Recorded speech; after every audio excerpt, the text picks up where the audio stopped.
Hello, everybody. My name's Melvin.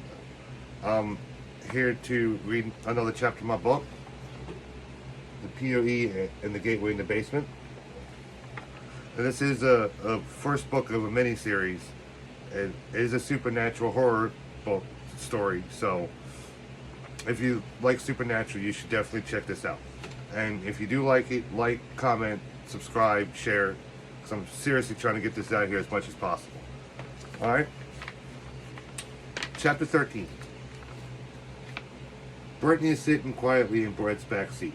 She feels accomplished shooting an arrow through the back tire of Balthazar's car. Traveling at highway speeds means only one obvious solution, that the crossbow that Rebecca gave to her works for her more than a sword or a gun. So how does this priest that we are going to talk to know my mother? Brittany's eyes glaze as she never in her whole life has been this close to knowing why her mother left. There are so many questions that she once answered. He used to be in charge of all of our top secret missions. He was one of our best until the mission that he gave your mother and Jacob's father. Something about that mission freaked him out. After their demise, he went into hiding. Nobody knows why neither. I only found out where he is hiding only a couple of weeks ago. So he should have some answers for me. Knowing that he used to know my mother personally intrigues my curiosity. You are not the only person that has questions, Brittany. I am positive that I have more valuable questions than you do. I do realize that she is your mother, but she was working on a top secret mission that I don't know anything about. So once we get there, I hope that you don't mind if I ask my questions first. The headmaster gazes into Brittany's eyes and realizes that she believes that what she has to ask is more important than his questions. No, I don't mind at all.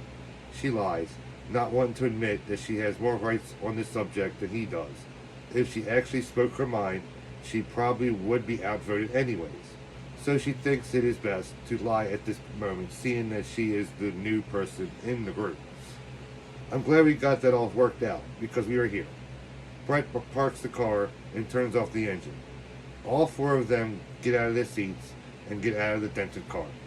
Once outside, all of them get a good, relaxing stretch. Then, they all follow the headmaster inside the church. After the main double doors close all by themselves, they all realize that the church is completely empty. Let's go downstairs. Everybody is probably down there waiting for our arrival. The headmaster leads the way to the door that only priests and nuns can enter. Once inside, they are overwhelmed with priests, nuns, and civilians.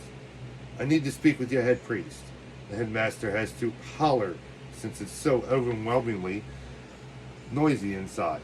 With all of the conversations that are going on around them, nobody hears the headmaster's voice as it echoes throughout the entire small room. A very small man walks up to the headmaster. He stretches his hand out in greetings. The headmaster acknowledges his gesture and shakes it. Hello, sir. I am the very knowledgeable midget. Whatever you need, I will bring to you. Whatever you want to know, I probably know. I highly doubt that. Just point me in the direction of where I might be able to find the high priest of this church. The headmaster asks. He looks upon the very short civilian and figures that if the high priest told him everything, what is the sense of having a top secret organization with classified missions? He is a chubby man sitting at the far end of the room.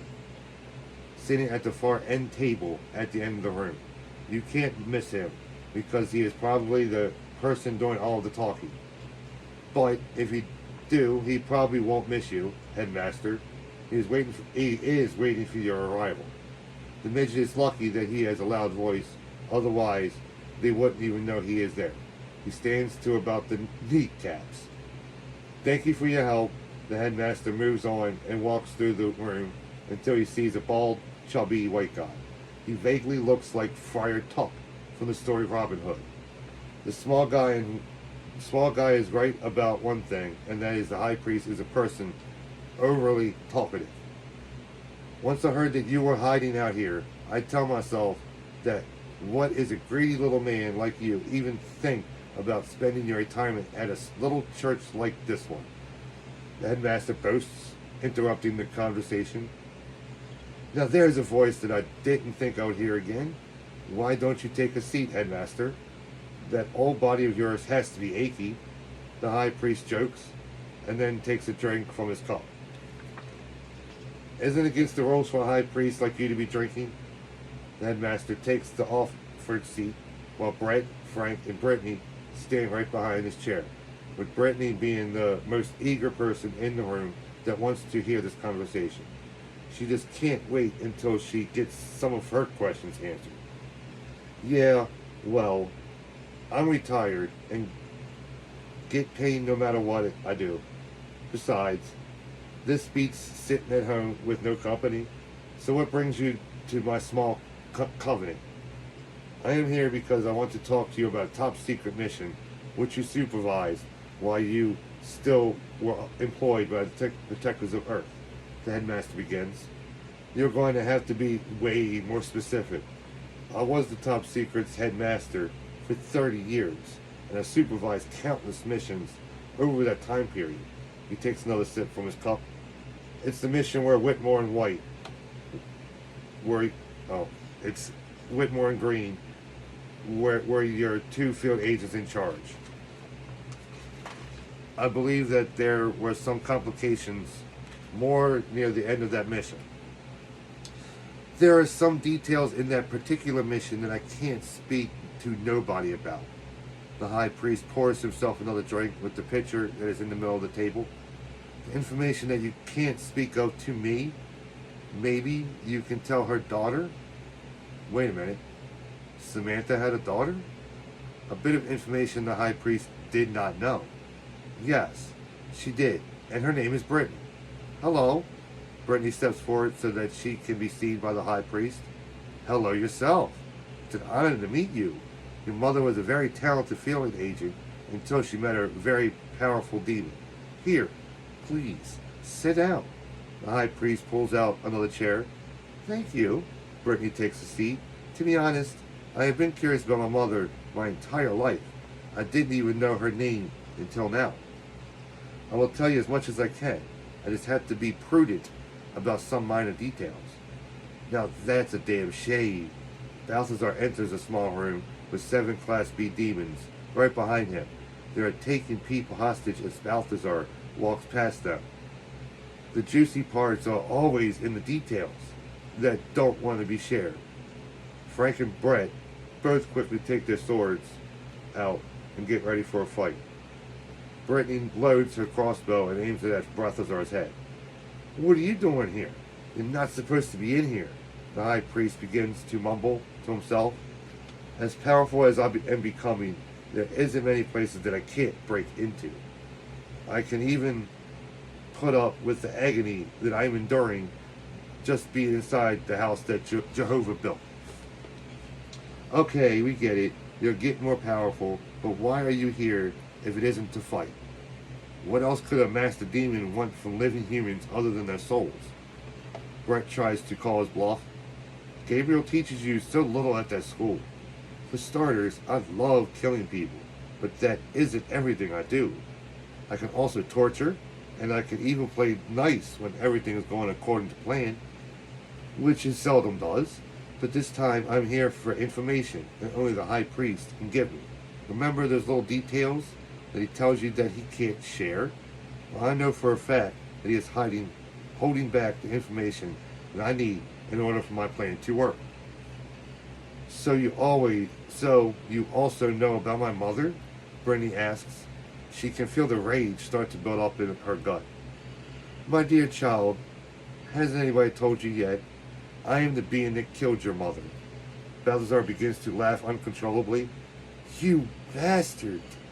Brittany squeezes the trigger on her crossbow, and the arrow quickly zooms through the air towards Balthazar's head.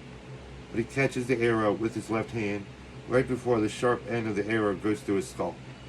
Nice try, Brittany. He drops the arrow and it lands upon the concrete floor. But you're going to need a lot more than an arrow to kill me. Even if I didn't catch that arrow, the only being that you would have killed is the vessel I am occupying. Are you only here to toy with Brittany's emotions, or are you going to fight us? The headmaster is beginning to get tired of these antics. Isn't it obvious by now, you dinosaur?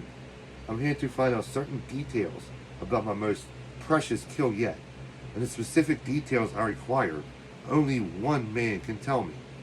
Balthazar horrifically gazes into the high priest's eyes. You know exactly what I'm talking about, don't you? Yes, demon. I know exactly what information you are talking about.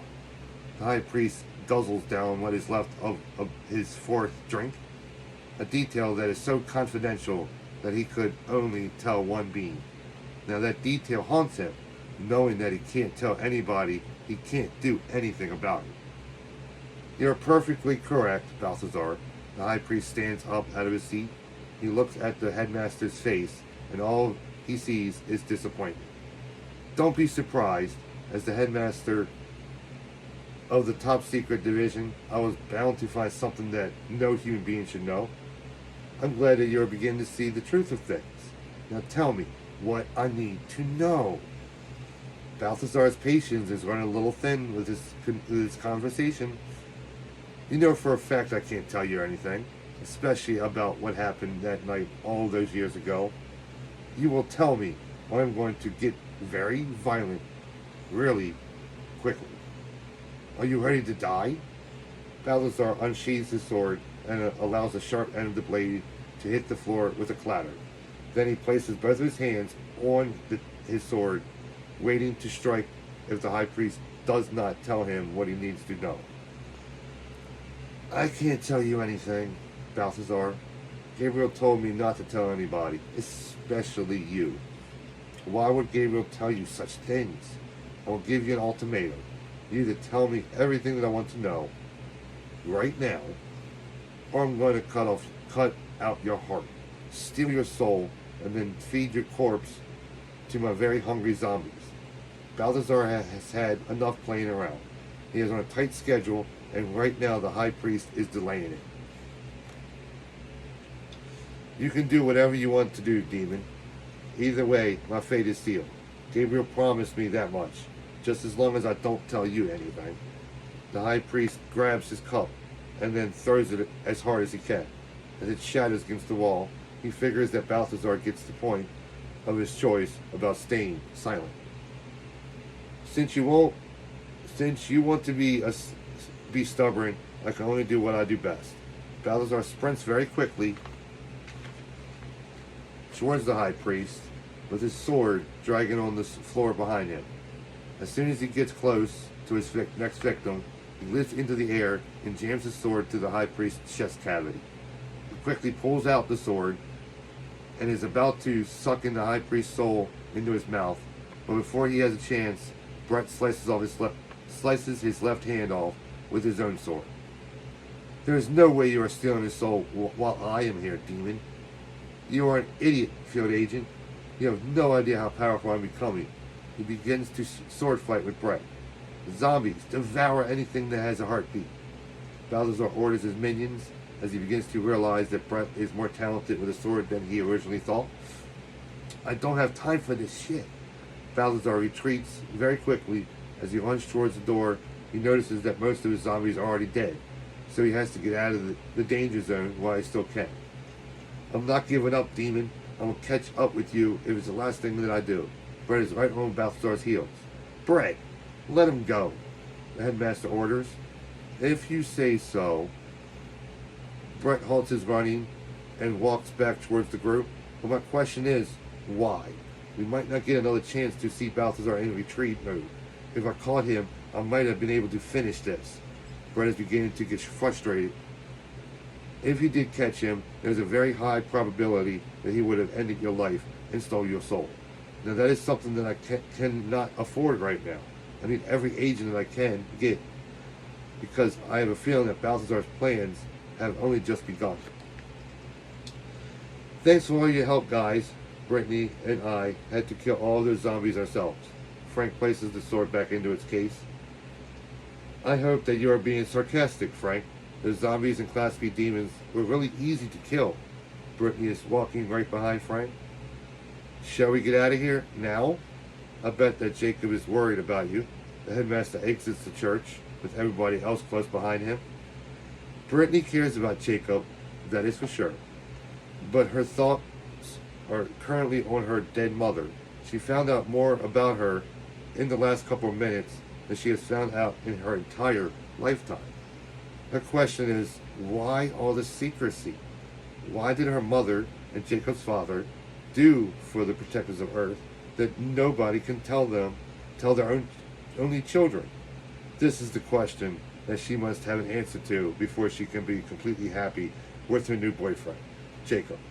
As they say, you must come to terms with your past before you can worry about having a future.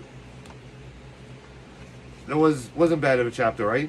Well, I love this story, and I'm very hard to please. So if you did like it, like, comment, share, subscribe. And I appreciate everybody that does. And if you want to read the rest, check my Wattpad out. That's on my Instagram account. Alright, have a good night, everybody.